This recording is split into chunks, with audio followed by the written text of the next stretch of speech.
All are in high spirits. This is Anjali Sharma, your educator, and in this series, we'll be doing some super important topics in Indian economy via short videos so that not much of your time is taken but everything is brushed up. But before that, a small announcement. Arpita ma'am is taking live classes on Unacademy Plus. She's taking a class on medieval history and ancient history course for UPSC 2020 and 2021. You can use code Sharma20 to get 10% discount. Also, you may join our Telegram channel to get the class notes and PDFs of all the presentations and lectures. So let's begin with the class. Today's class is on national income concepts and the measurement and measures I'll be explaining in the part 2 of this class. So, national income includes two words, national and income, और दोनों का ही बहुत ही specific meaning है economics में. तो अगर इनकम की बात करें तो in economy we recognise different types of income. काफ़ी टाइप की इनकम्स मिलती हैं वेजेस या सैलरीज के थ्रू जो हमें एम्प्लॉयर्स से मिलती हैं. इंटरेस्ट ऑन कैपिटल, अगर हम पैसा किसी को लेंड करते हैं उस पर. गिफ्ट्स एंड डोनेशंस, अगर हमने कुछ नहीं भी दिया तो भी हमें मिल जाता है. सो इन तीनों इनकम्स को या और भी कई टाइप्स की इनकम को आप फैक्टर इनकम और नॉन फैक्टर इनकम करके दो पार्ट्स में आप डिवाइड कर सकते हैं कि कुछ इनकम आपकी फैक्टर इनकम होती है, कुछ आपकी इनकम नॉन फैक्टर इनकम होती है. तो फैक्टर इनकम कौन सी होती है?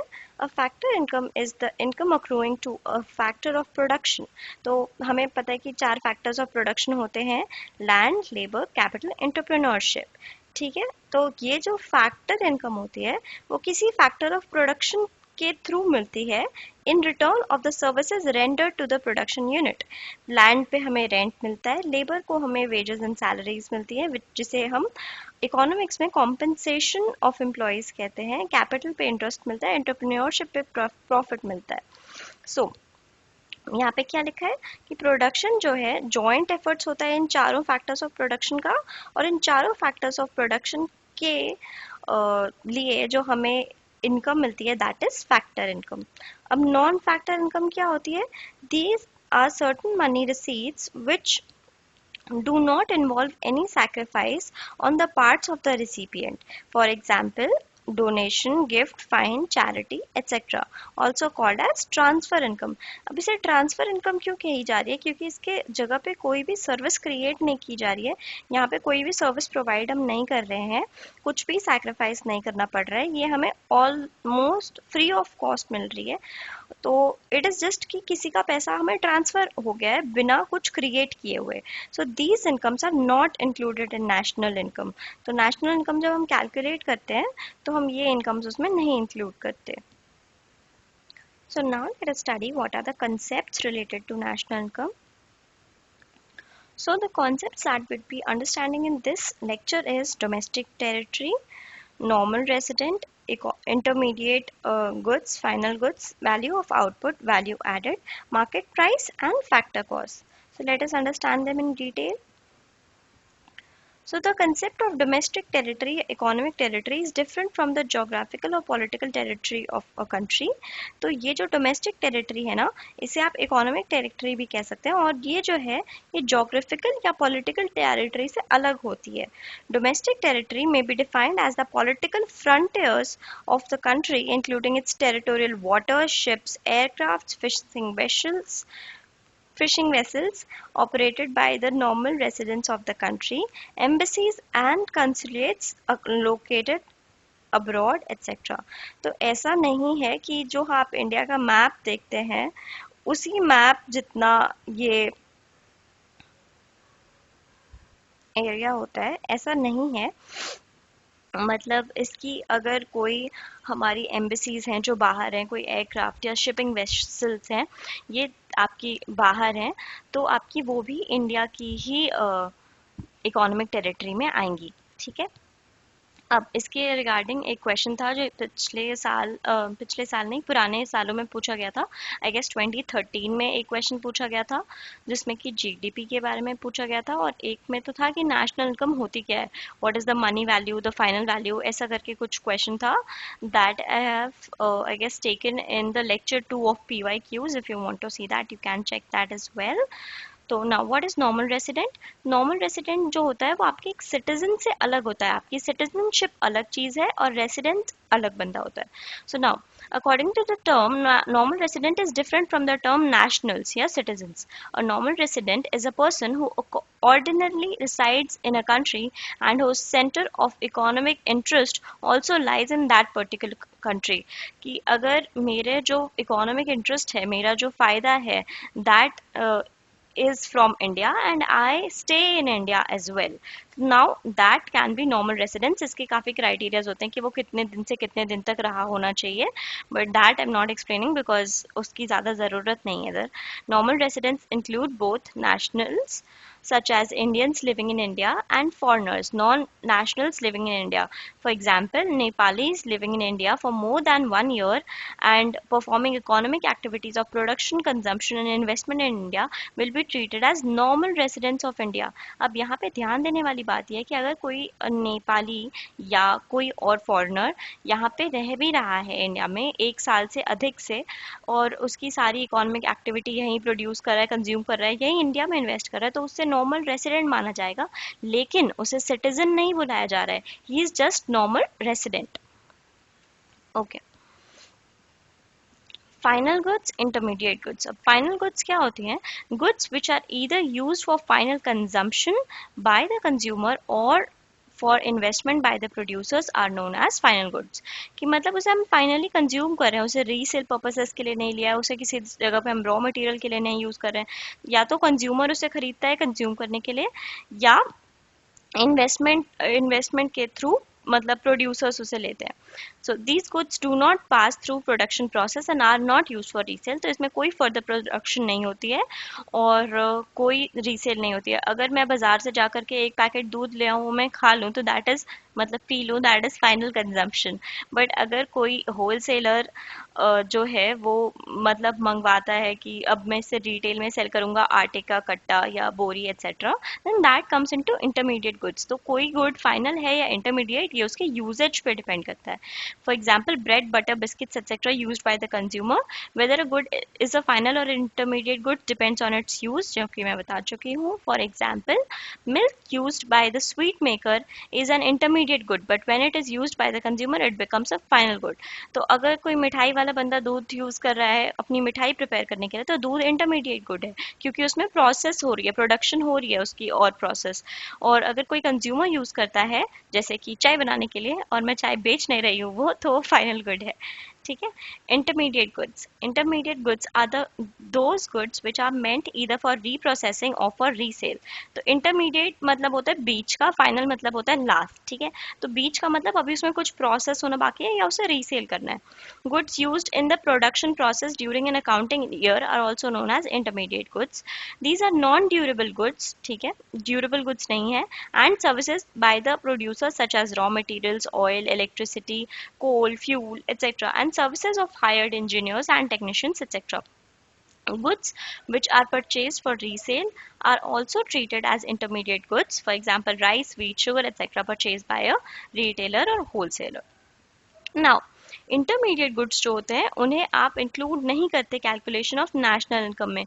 क्यों? क्योंकि otherwise problem of double counting हो जाएगी कि जब वो दूध एक बार बिका मतलब इंटरमीडिएट गुड बनने के लिए, किसी का रॉ मटेरियल बनने के लिए, तब भी इंक्लूड हो जाएगा, और जब उसे मिठाई को हमने बना के बेचा तब भी वो इंक्लूड हो जाएगा. तो तो 2 बार कैलकुलेट हो जाएगा, 2 बार यूज हो जाएगा, डबल काउंट हो जाएगी एक ही इनकम. तो ऐसा नहीं करना होता है, इसलिए हम फाइनल गुड्स को ही सिर्फ कंसिडर करते हैं. Only final goods are included in the calculation of national income because value of intermediate good is included in the value of final goods. It is if it is included in national income, it will lead to the problem of double counting. So now, value of output भी एक concept है जो हमें करना है. Value of output क्या होता है? Production units use their non factor inputs and factor inputs for production. तो दोनों तरीके के इनपुट्स जो होते हैं वो यूज करते हैं. Inputs as in raw material और प्योर इन फैक्टर और non factor inputs for production.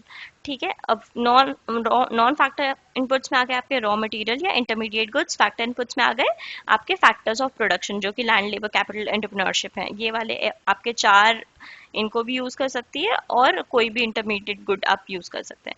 Money value of all the goods and services produced is known as value of output.